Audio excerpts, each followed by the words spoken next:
Welcome back to Talk Property to Me. My name is Brad East. I'm Aaron Downey. And today we've got Bri Ainson here from Stronic. Did I say that right? No. No, said that miserably. Sorry. It's Stronic Real Estate. Stronic, there we go. So what we're talking about today is off the plan, and what we're going to be talking about is, some of the issues with off the plan, plus some of the benefits of actually purchasing off the plan as well. It's not all doom and gloom buying off the plan if you do it the right way. Yeah, so absolutely. We'll get straight into it. One of the sites that I've referenced some of these off is called CM Lawyers. So if they're incorrect, you can sue the lawyers, not me. So one of the stats off here is 20% of off the plan purchases in New South Wales experience a drop in market value before settlement. So essentially what that's saying is when it gets to settlement time, that there's a shortfall in valuation. Have you seen much of that in Newcastle area over your experience? How long have you been selling off the plan now? About 8 years. Yeah. 10 years in the industry. 10 years? Yeah. In your experience, how often have you seen that? Do you think it's 20% or do you think it's mainly... Once, yeah. So my experience, I've seen it once, and that was in Newcastle, and it was for a first home buyer. Mm-hmm. And I think that's what really turned me off it for a long time, was just seeing that first home buyer come up short in a local development. I'm not going to name any because I don't want The thing is, with those shortfalls though, this is New South Wales wide. Newcastle's a great market, and it's been strong over the past 10 years. So 100%. It's unlikely that the shortfalls will happen in Newcastle compared to somewhere like the Hunter Valley or some sort of regional town where there's not much infrastructure. Well, if there's no economic comparative growth. sales as well. Correct, yeah. If you're doing that, and we talked about it earlier before the show, a lot of the issues come with sort of those basic things that you should be doing when you are purchasing any property. You're looking at the area, you're looking at how much supply in that area for that certain thing you're buying. If you're buying off the plan in an area where there's hundreds of listings for that exact same thing, then you're going to have issues. It's as simple as that. But if you're buying in areas where there's not much of that asset class, or it's in a unique area or a unique build, you're not going to have issues. Yeah. And that's probably the main thing that we see. So that was one of the stats. As I said before the show, I think that 80% of the issues come from probably 20% of the developers or 20% of the 100%. builders. So 80% of the time, you're going to be fine. Actually, more than that, I think, especially in the Newcastle areas where the market is really strong, the chances of a valuation shortfall are actually quite small. Would you agree? Absolutely. And how many sales per year do you do off the plan? It varies depending on the development size. Yeah. We're working on a couple of developments now, so in excess of 200 properties. Yeah. You see a peak of sales at the beginning, then it sort of like steadies and then sort of drops off until usually scaffolding goes down. Yeah. And then it peaks back up again and you sort of close out your sales for the building. But So you get a percentage that sort of wait until it's near completion before they do it. yeah, like you purchase. get your different sort of classes of buyers and what they're... some people can really visualise what it's going to look like at completion, can see it, want to lock in from the beginning, or they're an investor. And then we have other buyers who, once it falls into sort of 6 months till completion, and they can settle relatively in the same process, they're the buyers that sort of come in at the back. Yeah. So while we're on the topic of the shortfalls, these are some of the, I guess, the options that you have if there is a shortfall. First one is financing a shortfall. That only really happens if, you had a decent amount deposit to start with. Some cases when it's a first home buyer, they're going in with a 5% deposit, they're getting grants and stuff like that. That makes that one a little bit harder. This one says negative equity. That's not a thing. You can't go in negative equity in a property, but you can borrow lender's mortgage insurance. There is options for a lot of people. Have you seen in any cases where contracts have been renegotiated to manage shortfalls, or not really? I haven't experienced it personally. Yeah. I've heard some buyers being asked to, if they wanted to renegotiate, especially over the last few years with build prices changing, it's usually not in the buyer's favour. Like it's you bought in 2020 when the times are good, and the building, it all sort of like lined up really nicely. For whatever reason, the build is still happening, and there's a bit of a gap, or there's that new building insurance that people are getting now, the latent defect insurance. Yep. There's a significant cost in going through that process. So in that aspect, I've heard of some developers going to purchasers saying, would you put in XYZ and then we can get this. So that's obviously one thing, negotiation. I have personally seen one of my clients, and this was in Brisbane, bought off the plan. There was a shortfall, but the shortfall was because of basically the valuer, because it was an interstate purchase. So the valuer then became quite, biased on the purchase price there, because literally when we order a valuation, we have to tick whether it's an interstate purchaser or not. Mm-hmm. So we did multiple valuations, and there was literally only one, the original one that I got, that was short, and the other two were fine. So it is also one of those things where valuation shortfalls can be biased by the valuer themselves as well, which we have. The valuer or an actual bank? The valuer. Yeah, right. Yeah. So the valuer, no shit, if I ordered 3 valuations for some of these projects, I'd get 3 different values. Yeah. The whole industry isn't regulated, in my opinion. There are a lot of valuers out there that get a bit of a God complex. Yeah. That they see these developments and they go, that's going to come in short. Yeah. Instantly, they come into it. Yeah. I've seen a valuation come in and they've quoted specific building materials that aren't even on the job. Yeah. Yeah, exactly. What do you mean? Because they've gone into that valuation with the opinion that it's going to come in short before they've even stepped foot on the on site. I've had developers tell me, so this was another one in Brisbane actually, tell me that a certain valuer wasn't allowed on site because every single valuation that he had done in that building had come in short. Every single other valuation was fine. Well, there's 2 problems there, and I think it's probably good to distinguish the benefits and the pros and the cons for buying off the plan, because we need supply. Yep. But there are obviously issues, and the reason why we're doing this podcast is because we made comments on that before. So should we start with negatives or benefits of buying off the plan? Let's go negative and we'll end positive. That seems easier. Done. Because I've already been pretty negative.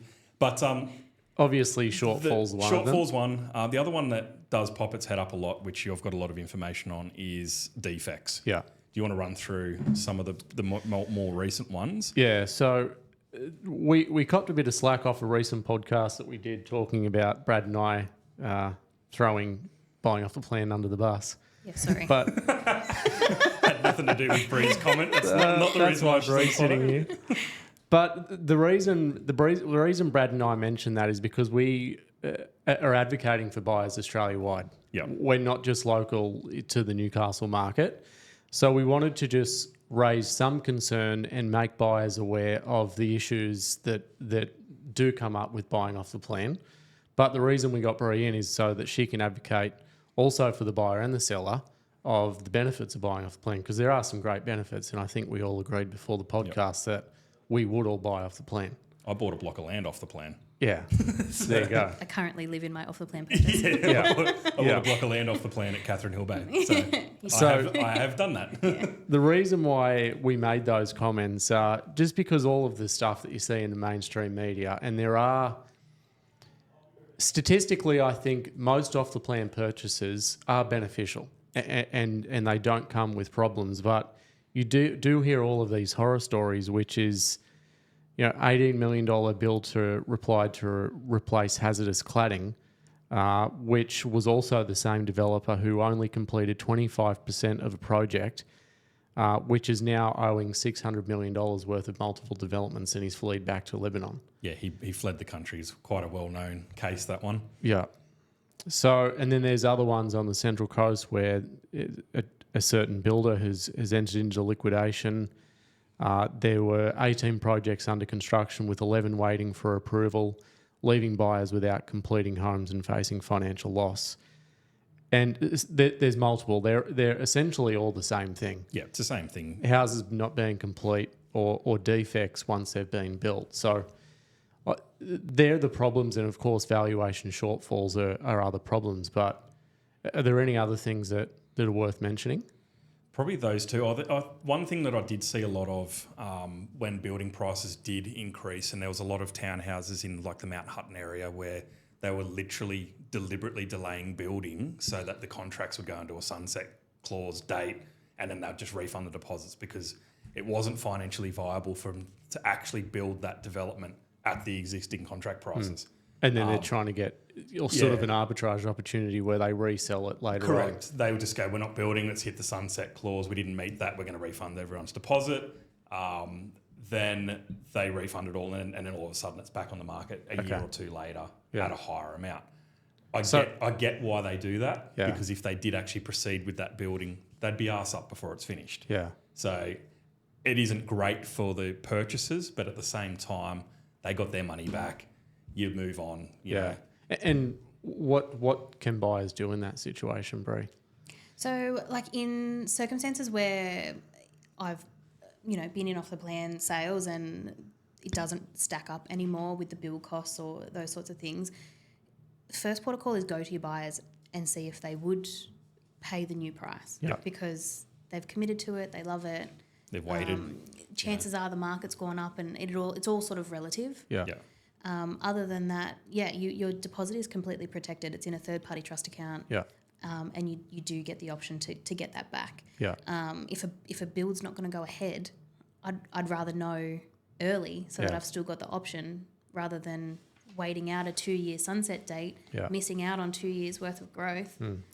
And then you can't get. And that was actually a case study in this CM Lawyers article. Was a person that had purchased off the plan, and the developer deliberately pushed it through the sunset clause. He actually took them to court in this case and won because he was able to sue them for opportunity lost, like opportunity cost. So 3 years of waiting, that would have been X amount in capital growth, and he actually won that. So. And that's the thing. There's an argue both sides because we need development, we need more supply, and if labour costs and building costs have gone up during that time, well then of course the developer's not going to move forward with the build if there's no margin in it. Yeah. So we need to think of the developer and the builders on that side, but we also need to look at that opportunity cost for the buyer where they've entered the market saying in 2024 the build's meant to be complete in 2026 and they've missed that growth if the market's moved by 20%, and then they're re-entering a market at a more expensive figure. Yeah. So there's an argument both sides, but I think you've got to... It's got to be commercially viable for both. 100%. Otherwise it just doesn't proceed. If it's not commercially viable for the developer or the builder or the, anyone else involved, why would they proceed? Yeah. Or like the product that you think you're buying isn't the product you end up with because they have to cut corners. They have to make the cost somewhere. Correct. And that's usually in building. You end up with cheaper materials, cheaper fit out. Which is where you would end up with a valuation shortfall. Correct, because the valuer comes through and goes, they have the original marketing documents which show these nice mock-ups, and then they come in here and they're looking at it going, that doesn't really match. What happened here? Yeah. And then they're already coming in quite biased a lot of the time, and then you add that into it. And then with valuation shortfalls, obviously that's a big topic for this, and it's probably one where buyers, what buyers wouldn't want to experience, because a lot of people buying off the plan are likely first home buyers, the most inexperienced in the market.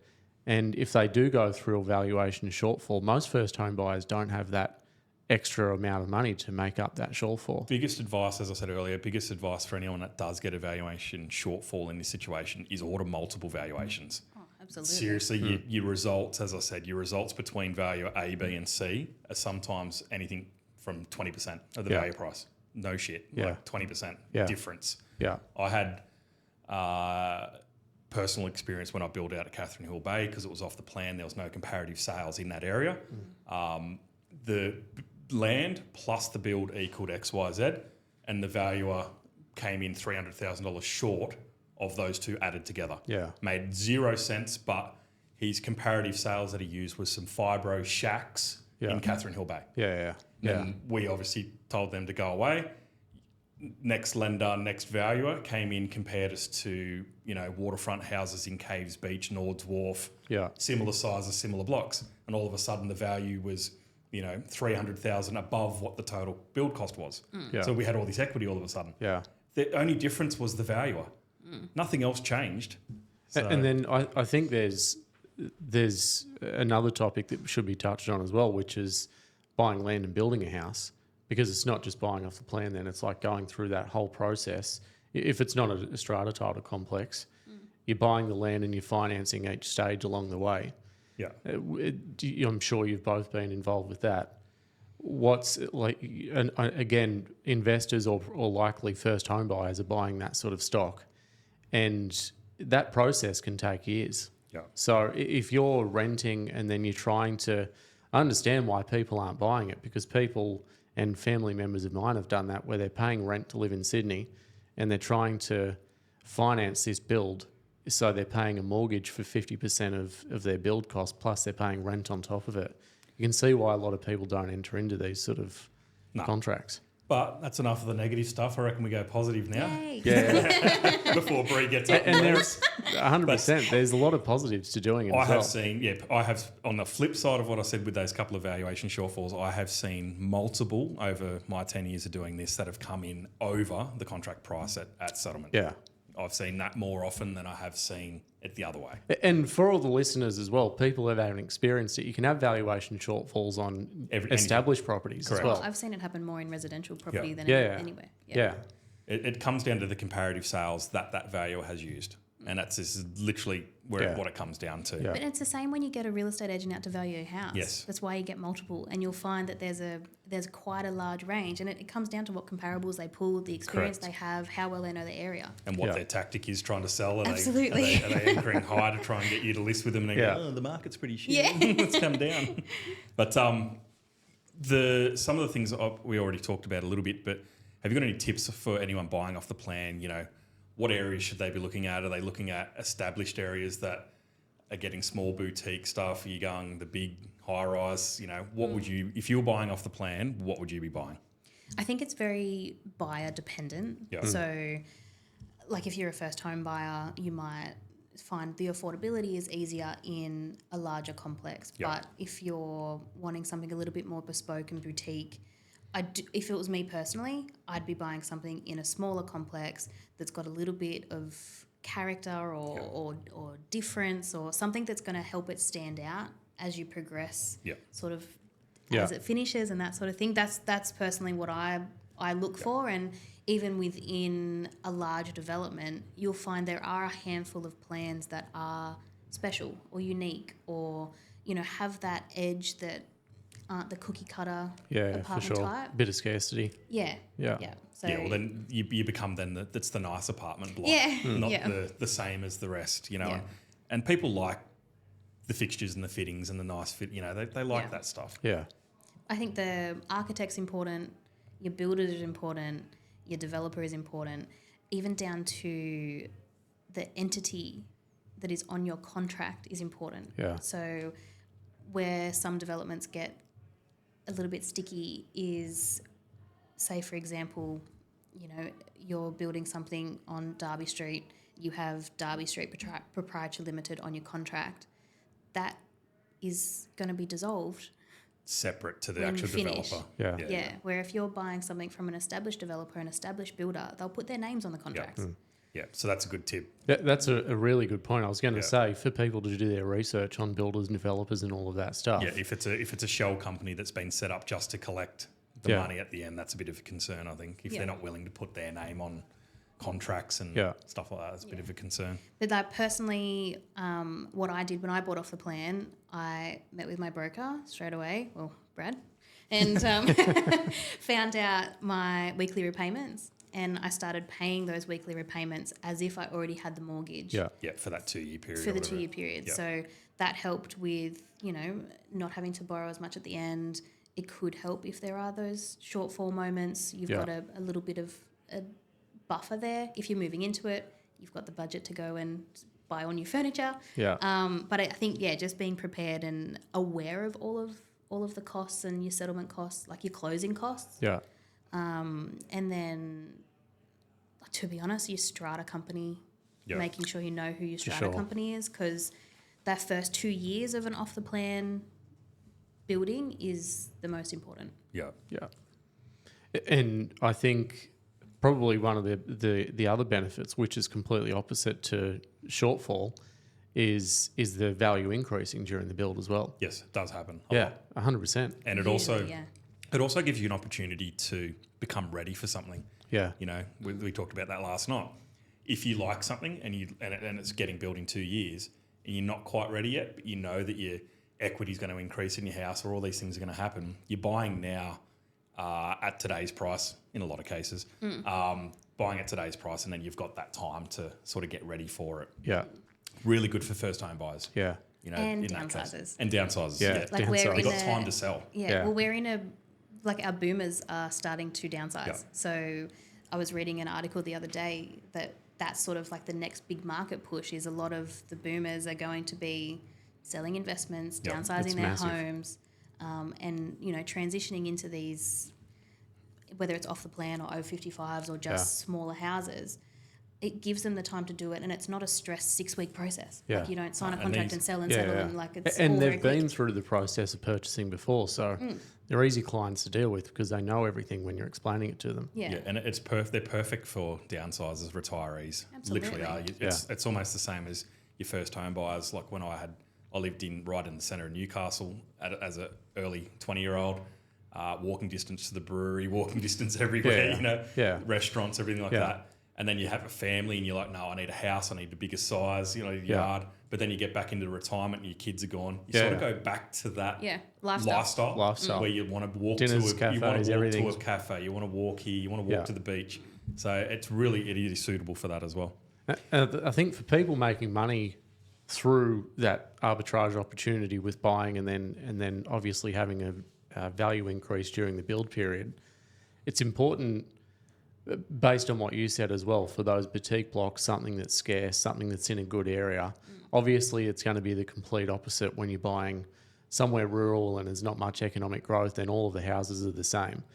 I don't want to name a development, but there's 100 3 and 4 bedroom houses on the market already for sale for 600 to 700,000. And when you go and buy land and build a new house, which is exactly the same as all the others, well, what makes yours different compared to all the others? Well, Nothing, and that's when you're going to get the shortfall. There's a development in Newcastle that's recently settled, and there's north of 10 of the same unit on the market, and like It's going to be hard to sell. it's a race to the bottom. Like you're just watching every week, and it's just dropping. And I don't know if it was me as a vendor, how can you protect your price of your asset Yeah. if you can't control what's happening with your neighbour? And that's the thing. It's almost like there's a responsibility of the real estate agent to give their vendor advice, because if there's a buyer pool of 10 people in the market for that product and 10 properties get listed, well, it's a 1-to-1 ratio. Yeah. There's no competition with selling the property. So do you hold off selling and there's only potentially 3 or 4 that go to market, get that buyer pool competing, and then, of course, there's only leftovers for whoever misses out. My advice for buyers that I meet that think about, I'm going to buy off the plan and flip, because that's quite a common buyer and, you know, model that people like to do. And pay the stamp duty and And they just want to, you know, cash in on the growth. I always just preface, just prepare to settle and hold for 6 months, because I do feel like you do get an extra little kick if you just hold it for that little bit extra. especially with the comparatives. Yeah. You need a couple of good sales in there first, especially in that individual building. Yeah. And you get yourself out of that initial rush of having all the rentals on the market, all your sales on the market, anybody that needs to desperately sell, and puts you back into like an isolation rather than selling in, you know, an abundance. Yeah. So if we were to summarise today, yes, there is risk buying off the plan, but there's risk buying off anything, you know, buying general, you know, there's risk in that as well. Do your research. Advice would be to stick with your green leafy suburbs that they're building, smaller boutique stuff. I know there's one up the hill here that's getting built at the moment. That Bri might be. But it's very special. It is in a very unique location though. There's There's not going to be anything like that around it. So you need to look at things that are going to be unique. Is there going to be one across the road in 6 months' time? Very unlikely in that area. Almost impossible, really, isn't it? Yeah. But if we look at other areas of Newcastle, you go up a certain street, I won't name it, but it's every single side of the road, there's a new development. Hunter Street and King Street. Yeah, those ones. There's one further out too. Everywhere up there, even up at Wickham as well. Yeah. Literally, there is that much, and they're not small developments. And that's the thing, is it just comes back to supply and demand. There's thousands of apartments getting built in that area. Yeah. I think buying in density is fine if you know what you're doing long term. Yeah. Like if you're going to buy like Central Sydney or CBD around the interchange, if you're going to be holding it for 5 to 7 years after completion, no dramas. Yeah. Yeah. If you're going to want to sell next, Yeah. maybe stick to something that's a little bit. Yeah, Yeah. it's not a short-term growth purchase. No, it's a long-term It's a hold. lifestyle. Yeah. It's a lifestyle thing. I think that one high of the density. biggest things that Bri mentioned, and I love the boomers, like that aging demographic is what a lot of people need to be considering with reselling their property in a decade. Because like you just mentioned, Brad, with the development in the Hill, that's going to appeal to that downsizer market because there's an undersupply of nice properties, modern properties in the Hill and surrounding suburbs. But And likewise with single Manly. level properties too. Yeah. Manly Beach just had a new development, all the beachfront 3-bedroom apartments sold off the plan for 16 mil. Another development at the other end of East Esplanade, North Stain, just sold for 18 mil. And it's all that downsizer demographic. Yeah. They're selling their big luxury homes in the eastern suburbs, Mossman, downsizing to the northern beaches. And same can be said for Newcastle as well. Yeah. And what's great about having a development that appeals to downsizers is that they're so house proud and the development gets maintained and they've got an active strata committee and Yeah, it I've just been a part of those. Back when I was 20. They're good and bad. And it maintains the value of the overall look and feel of the build. Yeah. Yeah, I think the Strata board had a weekly meeting about our benders in our 20s, trying to get rid of us. But that's it for today. If I've upset any valuers, throw a comment in the thing, and would love to get you on the show, like we did with Bri. And some builders or developers as well. Developers, jump on, and would love to have you on here. Thank you.